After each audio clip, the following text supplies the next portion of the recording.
Have you ever heard a friend say, well, my child just learned how to read because I read to them. That's all I did. I just read to them.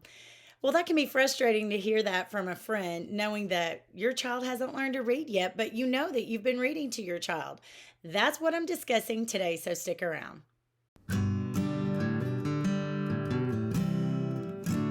Hi, I'm Rebecca with the Parent Teacher Bridge, where you can find the ideas and resources you need to empower you to be your child's most influential teacher. Today, we're talking about learning to read and how frustrating it can be when you hear from a friend that all they did was read to their child and their child just got it. Well, that doesn't happen for everyone. Don't feel bad if your child hasn't just naturally learned how to read. Learning to read involves noticing many patterns, different sounds, rules, and exceptions to those rules. And just like anything else, some children pick up on the reading process quicker and easier than others. Now, in case you didn't know, there are lots of ways of learning to read. If teaching reading isn't your thing, you should do a little bit of research into how people have learned to read over thousands of years. We see that in education, you have certain popular ways of teaching come and go, and maybe one way of teaching is better than the other. But the fact is that people have learned to read for thousands of years and they've learned to read using different methods. Just pick up an old school book, maybe from 100 or 200 years ago, and you will see that they used different strategies of learning to read. Even when we were in school, teachers taught reading a different way than what they do now. Now, it is true that through these different ways of learning to read, there are some things that ring true just in general across the board. So, for multiple tutoring students of mine and my own three children, here are some steps in the progression of learning to read that I have noticed. Number one, a child must memorize the letter sounds. Now, when I say that, I generally mean the short vowel sounds and the consonant sounds. We know that some consonants can make different sounds, but in general, they're most common sounds. So even though the C can say an S sound, generally speaking, they memorize the K sound in the letter C first. Number two, learning to read involves learning to recognize how words sound differently, such as learning to rhyme, hearing when words rhyme, or being able to make a rhyme when a word is given to them. Number three, initial letter sounds. That means if you show a picture to your child of an object, your child can tell you what letter sound it starts with. Or if you name an object like road and you say, what letter sound does road start with? And your child might say, road. Or your child might even know the name of the letter and they may say that starts with an R. So by now you can see that rhyming that deals with kind of the middle and ending sound of a word, and initial sounds that begins with the beginning sound of a word. So just an awareness of listening for different sounds in words. Number four, another step in the process is learning to read three-letter words called CVC words. That stands for consonant, vowel, consonant words. Once your child has made it to this step in the process, it opens up an entirely new world of reading. Your child can then be able to read actual words, even though they're short, and maybe even a few small decodable stories. And that's just basically short little books that are made of a bunch of short little words. Now, some children learn to read these three-letter CVC words sooner than other children. I've seen some children pick up on it within a month, and other children take several months before they learn it. Just remember when you're reading these short little words to keep the vowel sound short. Number five, from there, I've seen children progress to some other short vowel words that only have one syllable. So they're still small words, they just may have 4 or 5 letters in them. So the vowels are still making their normal sound, and most of the others are making their normal sound too, but there may be blends. or there may be digraphs. So, for example, in the word stick, at the beginning of the word, you have a blend, the S and the T together. They're both making their normal sound, they're just put together at the beginning of the word. And at the end of the word, you have a digraph, CK, that's only making one sound, even though there are two letters. Number 6, after your child has learned to read most short vowel, one syllable words that have 3, 4, or even 5 letters in them, the natural progression that I've seen my children and tutoring students take is learning how to use the magic E. In other words, that's called the vowel consonant E syllable. Maybe you remember this from school growing up. When an E is at the end of a word, when there's only one consonant in front of it, and then in front of that, the actual middle sound vowel of the word, then the vowel says its name. The vowel is long. So let's think about a word like cake, for example.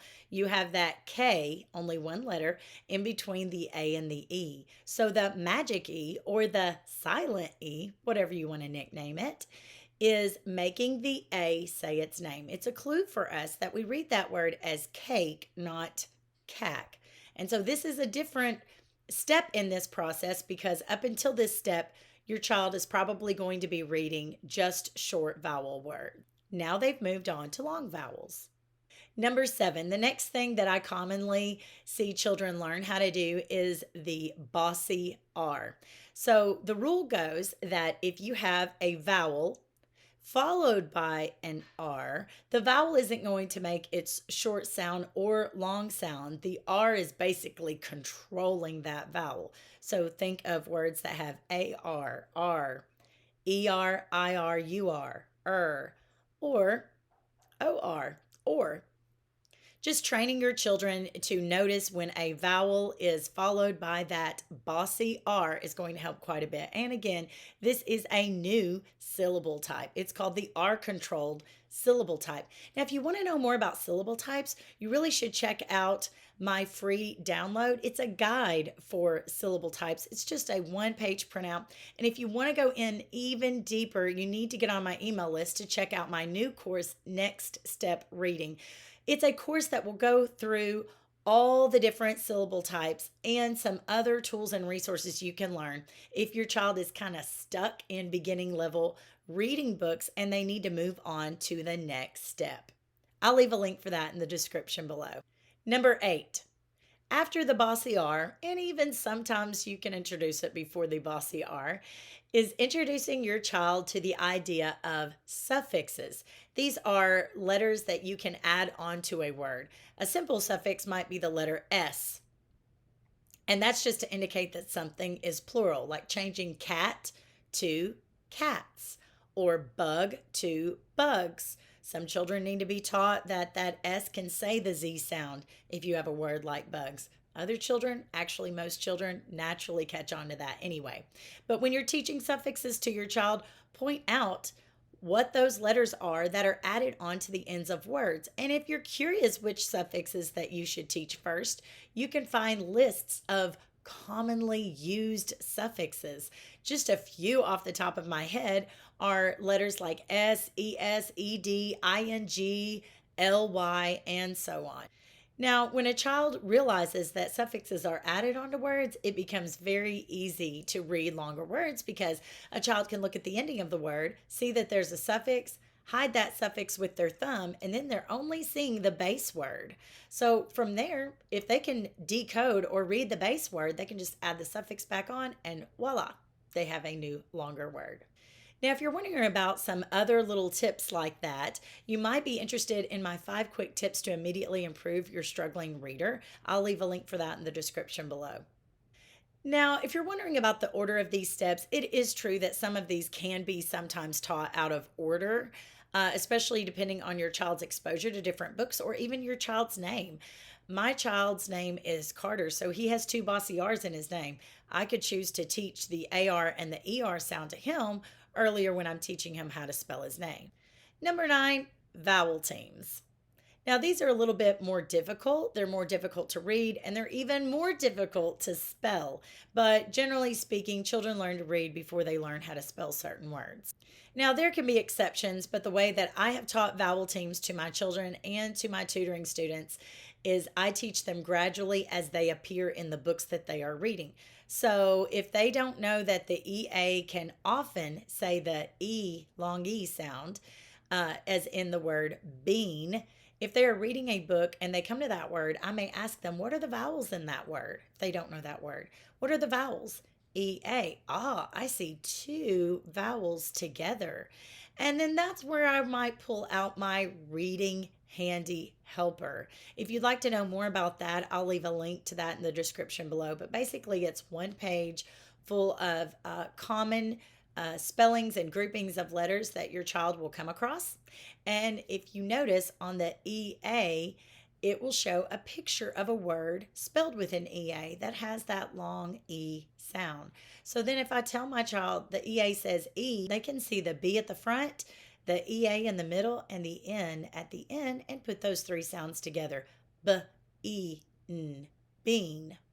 And repeated exposure as they read those in books, that's going to work out. Now, other people choose to explicitly teach these sounds in the form of flashcards or something like that. And they may say, okay, this week we're working on EA and EE because they both make the long E sound much of the time. Depending on your child's reading curriculum or your child's teacher, they may teach different vowel teams in different orders. There's really no one right way. It's just helping your child remember what that vowel team will usually say. And remember, this is English we're talking about, so there will be exceptions. Now, by this point, if you followed these simple steps 1 through 9, your child is probably going to be able to read independently as long as you're not overwhelming your child with a book that's too long, a book that's too thick, or one that has too many unknown sounds in it to your child. So just make sure you're finding a good fit book. If you'd like to know more about that, I'll leave a link to a video I made on finding a good fit book for your child. Now, very simple ways that have helped my children and tutoring students learn to read is just continuing to read aloud to the children because that's going to expose them to many different words. And one day when they're sounding out that word, they're going to recognize whether they're saying it correctly or incorrectly because they're thinking about what they're reading and they've heard the word before. So when you're reading aloud to your child is hearing more vocabulary. But at the same time, give your child a chance to read out loud to you, even if you have to take turns. Now, these 9 simple steps you will commonly see in various reading curriculum. Sometimes the teacher at school may teach them slightly out of order, and like I said, that's okay, but these things generally ring true. And I try to start off with short vowel sounds first, just to keep things a little bit more simple and less overwhelming for the child. If you have any questions or comments, be sure to leave those in the comment section below. And you can also email me. I respond to every email that I get. Rebecca@theparentteacherbridge.com. Remember, parents, you are your child's most influential teacher.